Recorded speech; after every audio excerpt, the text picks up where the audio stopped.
stage and we were asked to do a short encore because there were problems. That's all we were told. And then Bill told us when we came off, when we finished. And I mean, we just shattered. That was Roger Daltrey, lead singer of The Who, the day after a tragedy that rocked the band, the music world, and our city. Good evening, everyone. You know, every year since, there is a reunion outside of what is now the Heritage Bank Center. It's a club that no one wants to be a part of. The survivors of the Who concert tragedy and the relatives of those who unfortunately never made it home. Yeah, Brad Underwood was with some of them tonight on the 40th anniversary of the concert tragedy. Brad. Well, good evening, Cammie. You know, as we've been talking about this all day and even hearing some of your stories from being here, two things stuck with me. One, you didn't even know about what happened until you turned the radio on in the car after, and all the messages that you had on your dorm machine back at school when you got back home with people wanting to know if you were okay. You think about if this were to happen now, how immediate that news would have spread. And for the people here tonight, being a part of this vigil was just as much of remembering those who were killed here, but also the healing process that still takes place 40 years later. David Heck, 19, Highland Heights, Kentucky. Teva Rae Ladd, 27, a Newtown. As the 11 names of the people killed in the massive crowd rush 40 years ago are read, a candle is lit in their honor. It's more of a healing process, get together, support each other.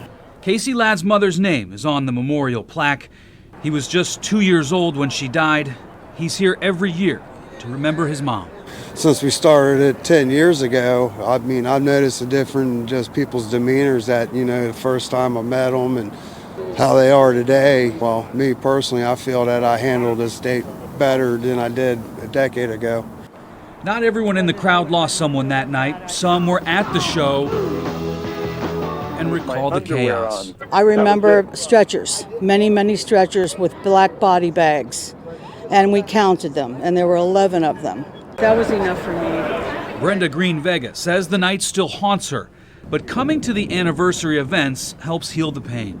Particularly, it's my way of self-medicating, is pushing myself into the event, and it helps to calm the demons because I still see it like pictures in my mind. It's something I can never, ever get rid of. I wish I could. I wish it would go away, but it can't. It won't go away. And all these people who lost their lives were just people trying to see a concert. Now in 2015, that marker behind me was put up with a little summary of the event and the names of all 11 people killed that night. Now Ladd says he's going to continue his goal, his mission to get a bigger and better, in his words, memorial here for those victims. Now the space that we're standing on in between Great American Ballpark and the Heritage Bank Center is owned by the city. We checked with them today. At least right now, nothing publicly has been brought up to come about either fundraising or putting up a bigger and more permanent memorial. Reporting live tonight outside the Heritage Bank Center, Brad Underwood, Local 12 News. Cammie. And Brad, a couple of things stand out for me, having been there back then in 1979. Number one, the concert was actually really good. Of course, again, we didn't know when I was in there with my friends. We had reserved seats, so we got there after the Stampede.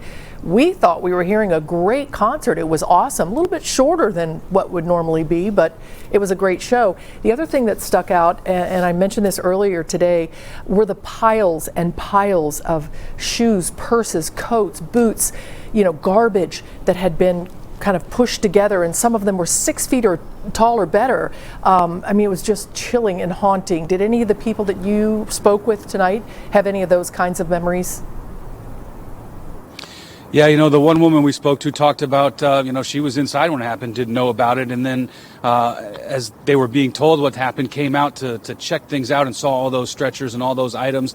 And we've even heard interviews, you know, with the band talking about that shorter encore. As many fans know, back then they would, I think, do 2 or 3 longer encores. So just those different set of circumstances, putting this in a different position in at least concert memory for a lot of fans. Yeah, back in the day we used to have our lighters and we'd hear sometimes 3, 4, 5 encores. It wasn't unheard of. Brad, thank you so much. And the Who will return to Cincinnati next year for their first performance here since the tragedy. The band does not want to hold the benefit concert at the Coliseum. It's very understandable. There will be another remembrance at the concert held every year at Finneytown High School. Of course, that is where 3 of the 11 victims were students. We have more information about that for you at local12.com.